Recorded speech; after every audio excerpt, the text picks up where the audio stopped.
अॼु पाण ॻाल्हि कंदासीं थर में पाणी जी किलत जी।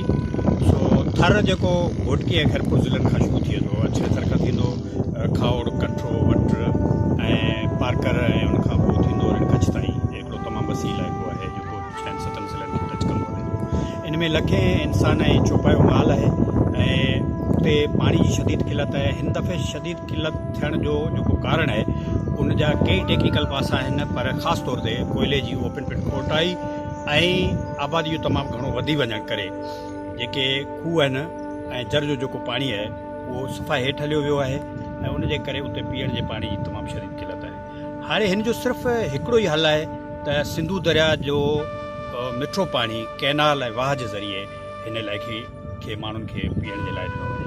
हिन खां अॻु में जेके बि हुकूमत उपा वरिता आहिनि आर ओ प्लांट्स, ट्यूबवेल्स वग़ैरह जा, उहे बिल्कुलु नाकाम विया आहिनि, नाकारा विया आहिनि। हालांकि उन्हनि ते अरबे खरबे रुपया जेको आहे ख़र्च थिया आहिनि।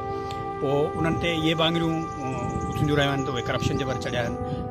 उहो हिकिड़ो हुकूमत जो पंहिंजो आहे तौरु तरीक़ो, उन सां उनखे डील करे। पर असां थरनि जो ख़ासि तौर ते वॾो मुतालबो इहो आहे त सिंधू दरिया जो मिठो पाणी कैनाल जे ज़रिए सॼे थर खे ॾिनो वञे पीअण जे लाइ, जेको हिननि जो इंसानी आइनी ऐं क़ानूनी हक़ आहे।